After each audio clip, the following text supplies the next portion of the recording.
Hey everybody, welcome back to my channel. This is Abby with Abby Reviews, and this is going to be my review for Superman and Lois Season 1, Episode 4. So, last time we left off, there's a lot happening. Some laser-eyed chick killed the dude with the super strength, and he almost strangled that child's mama. There's a lot happening. I can't wait to get into this next episode. Let's see what happens, shall we? Yes, let's. Cause the beginnings of these shows is always a whole lot going on. So we at the first, I guess, Friday night football game. And so Morgan Edge is there, and so is Lana's fireman husband, and he telling him all about this inconsequential that man don't care about. And so he's staring at the field, and then he's staring at Lana like he wants to lick her face. That's weird. That's suspicious. And then, right, the coach calls and he's like, kid. And Jonathan's like, yes, coach. He's like, not you, the other one. Short stack. And he's like, yes, coach. And he was like, I need you to go get me the ball. And he was like, yes, sir. And he said, you hear me? Yes, sir. You can tell he's nervous. So the baby is nervous. And so his daddy give him a pep talk. He go in there and he calls a fumble. And the boy gets the ball and scores. And everybody's cheering. And Jonathan's face is looking like this. That's more bullshit. He's taking my things. That baby's gonna pop. Now, Lana's daddy shows up because he was like, this Jonathan's first game. And Lois was like, well, Dad, you never came to none of my games. And he was like, girl, just 30 years later, let it go. And so he sees Jordan get on the field and do his thing. And he looks at Lana. He's like, is there something you want to tell me? And now they're arguing about it. Going off an army of edges. Okay, so firstly, Morgan, they're having this dinner at this fancy, so Jordan comes into the diner, the local diner, I guess, where the football team hangs out after they won, and everybody's like, hey, let's hear it for the boy. Ooh, ooh, ooh, ooh. And Jordan is at the counter like, Jesus Christ, he didn't even like football. And Sarah was like, he evolves, get over it, grow up. Then there's another football player at the counter. He was like, he would be catching balls or doing whatever if he hadn't have broke his arm. And then the guy, I guess, who replaced him heard what he said and got in his fifis and said that he was broke and I hope he put those wings on layaway, and they was about to get into a fight and Jordan broke it up as per usual. Then we jump to the fancy dinner with Morgan Edge, the fireman husband, the mayor, and a bunch of dignitaries in Atlanta. And he all in Lana's face, pouring champagne after champagne, talk about, I looked, you're one of mine. And she was like, what the fuck? And he was like, my employees, I looked you up and you could be doing, and list off her accomplishments. You could be doing so much more. And she was like, well, I just came because this is home and I came back here to help the people here. He's like, well, if you're ever looking to move up, blah, blah, blah. Like, he is really trying to mac on somebody's wife at the same table with her husband. The fuck? The actual fuck. Then Lois and Edna Mode is at the Gazette, and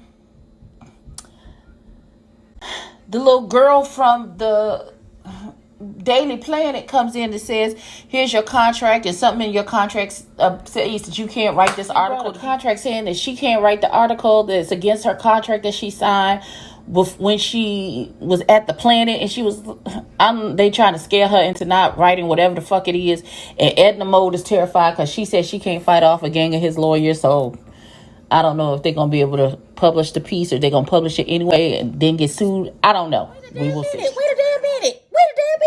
So they follow the little poor boy to his house and he's so upset. He's looking at his football trophies. He's like, God, I can't believe this happened. Stupid Cassie. He tried to stick a pencil down in there because you know it itches inside your cast. He tried to scratch it. And then all of a sudden the room starts shaking. His arm starts shaking. The whole thing starts shaking. He's like, what the hell is happening to me? Is this baby manifesting powers?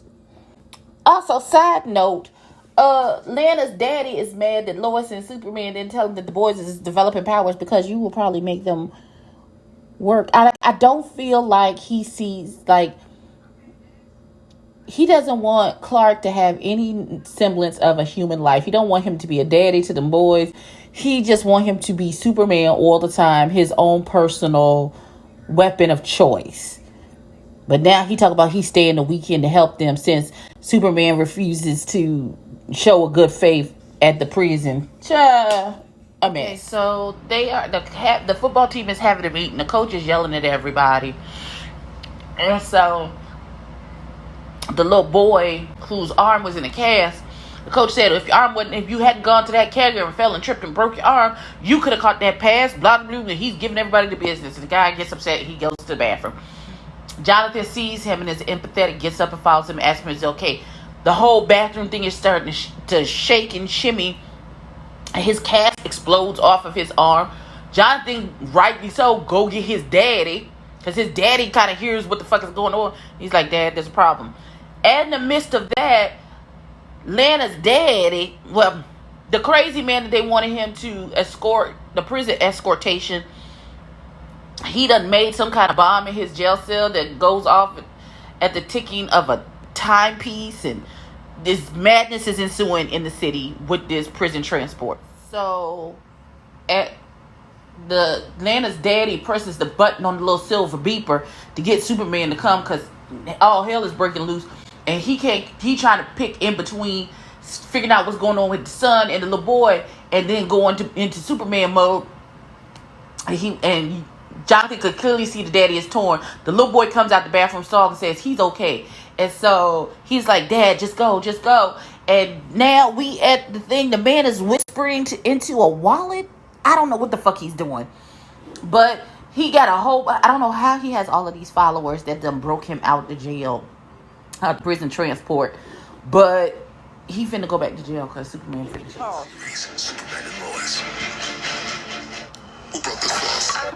So the thing that the man whispered into, like, took flight and whisked off. And then as Superman was flying to the place where the transport was going wrong, Lana's daddy said, we got different coordinates on the man. He's been diverted to this address. Go there. And so he goes there, and there's an empty alley, and nobody's there except for the little device that the man talked into. And when Clark picks it up, it says, I'll see you soon, Big Blue. You call it Superman Big Blue. Oh my God. Okay. Oh, last night. Did this motherfucker just tell his grandchildren, your daddy is Superman, don't waste his fucking time with your bullshit because he got more important shit to do than be fucking with y'all? And then was like, good hit last. What? Is that what he legit said? Is that what he said? That was a super interesting dynamic for an argument with a married couple, because Superman missed the vote coming to talk to the people he promised Lois that he would come and put his 2 cents in the meeting to try and stop the voting for them take the edge, getting the control of the mines. But of course, Clark missed it because he was dealing with the nonsense with the escaped convict. And so the motion carried. And so Lois is going out for drinks, a girls' night with Lana now. And Clark gets home and he's already apologetic. And she was like, I know. It's like, but just let me feel my feelings right now, even though I know I can't really be mad because lives were at stake, but you made a promise to me and I really wanted you to do what you said you were going to do. So now I'm in my feelings. I'm going to go get a drink. Just let it go and we'll talk about it later. So the little boy, they're at the party and Jonathan is kind of floundering because now he's the outsider. And so Jordan and Sarah have a conversation like, should we go save him from himself? And they was like, give him a few minutes, see if he can pull it out. And so the little boy who was in the cast, who's arm keeps twitching out. Starts having another episode with his arm. It looks like there's something in the palm of his hand that's moving under his skin. And he's freaked out. He actually snatched off a corner of the oak table. And the boy whose parents' lake house it is also the one who steady likes to keep calling this little boy poor. And he was like, oh, he apologized for breaking the table. He said, I'll fix it. And the guy jacks him up. He's like, you can't even afford a meal. How you gonna afford this good ass furniture? Of course, Jonathan tries to break it up. The little boy runs off, and then Jonathan runs after the boy to make sure he's okay. Jonathan has a nurturing. My question is, Jonathan going to be the Lois to his brother Superman? Is that how that works? Because something going on with Jonathan, and I can't put my finger on it, but there's something going on with him. That was the most intense shit ever. Jesus Christ, that was so good. Okay, so the little boy is in the woods, and he's having a full blown out twitching horror movie attack in the middle of the woods. Jonathan is like, oh God, I don't know what to do. We gotta get Dad. Where's the silver thing? Where's the thing to get Dad? And Jordan's like, you heard Grandpa?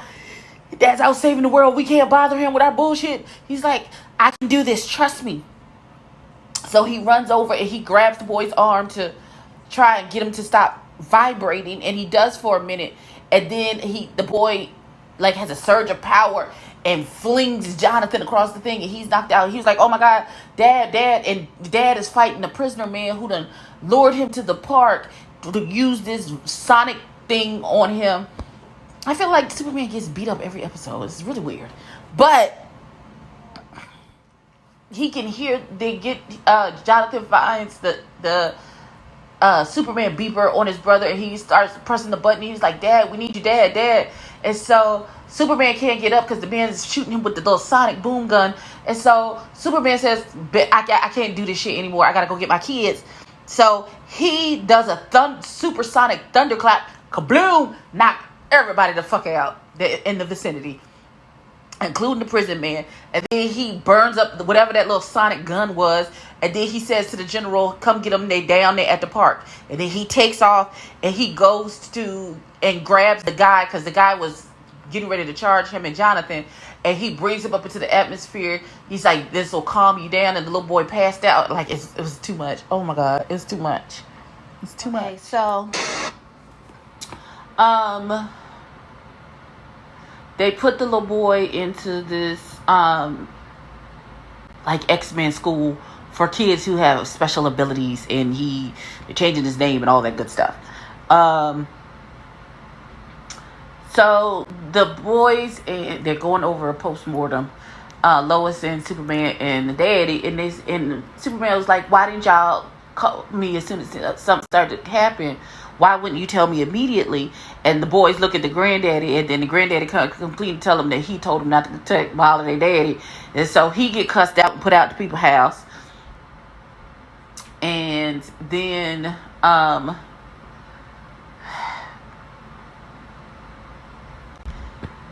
the Lois Lane's daddy has this new protocol called 7734, which is, I guess, to combat Superman. I feel like the general feels like he can't boss him around as much as he wants to, so he needs this protocol in place just in case, so he can continue to boss Superman to counteract Superman, I guess. I don't know.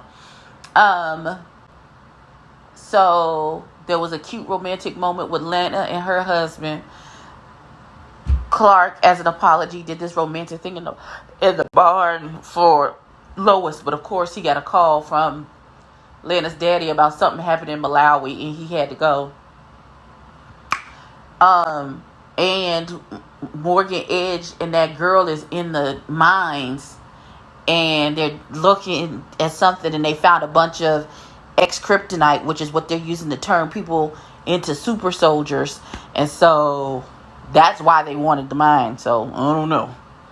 Okay, so this was another really, really good episode of Superman and Lois. I am really intrigued. I feel like a lot keeps happening every episode, and it's furthering the storylines, but it's also asking a bunch of new questions about what the hell is really going on. They talk about this school for kids with meta abilities. Like, I don't know. It's a lot. It's a lot.